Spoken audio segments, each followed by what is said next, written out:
Hotel के कमरे में मैंने बेल बजाकर रूम सर्विस मंगवाई। दरवाजे पर दस्तक हुई। मैंने खोला। सामने रूम सर्विस बॉय खड़ा था, हाथ में ट्रे, सफेद यूनिफॉर्म और आंखों में नर्म सी मुस्कुराहट। आपका ऑर्डर? मैंने ट्रे ली। उसके हाथ से मेरा हाथ छू गया। मैंने नहीं हटाया। कमरा खामोश था। रात का वक्त था। उसका नाम मालूम नहीं था, सिर्फ बीज पर लिखा था। पहले कभी नहीं देखा था। आज काफी के बहाने करीब आया। रूम सर्विस बॉय ने ट्रे मेज पर रखी और मेरे करीब खड़ा रह गया। कुछ और चाहिए? मैंने कुछ नहीं कहा। उसने मेरा हाथ पकड़ लिया। मैंने नहीं छुड़ाया। कमरे की मध्यम रोशनी में वो मेरे करीब आ गया। उसने मेरे बालों को छुआ और मेरे माथे पर होंठ रख दिए, हल्के से। मैंने आंखें बंद कर ली। दिल तेज धड़कने लगा। उस होटल के कमरे में हमने एक दूसरे को महसूस किया। बिस्तर की नरमी, एयर कंडीशनर की आवाज और जिस्म की गर्मी, सब मिल गए। सांस तेज चलने लगी। हमने एक दूसरे को रूम सर्विस के बहाने कबूल कर लिया।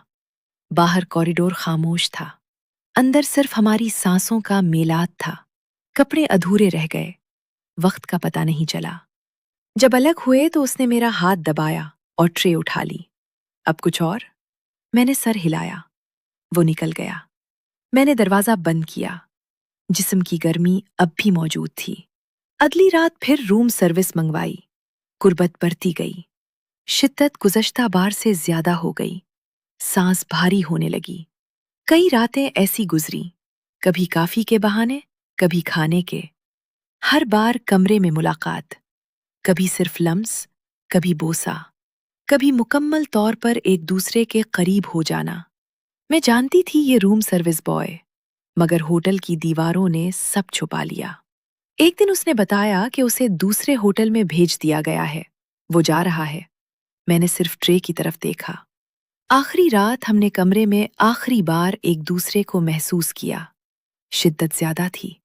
जब अलग हुए तो उसने मेरा हाथ मजबूती से पकड़ा और सर हिलाया। ख्याल रखना। मैंने जवाब नहीं दिया, बस दरवाजा बंद कर दिया।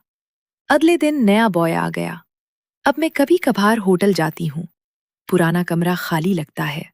कभी कभार रात को लेटी हुई ट्रे की महक याद आ जाती है। उसका हाथ, यूनिफॉर्म, जिस्म की गर्मी। मैंने कभी किसी से नहीं कहा। ट्रे ने जो महसूस किया, वो ट्रे में ही रह गया। न कप ने देखा, न किसी ने NOTA. Hotel room service boy के साथ वो रातें अब सिर्फ मेरे ऑर्डर की फहरिस्त का हिस्सा है। मैं रोजाना नई चीजें मंगवाती हूँ, नए कमरे देखती हूँ, और वो लम्हे आहिस्ता आहिस्ता मेन्यू के नीचे दबते जाते हैं। कभी कभार बेल की आवाज कान में पड़ती है, फिर गायब हो जाती है। यही अब बाकी रह गया है।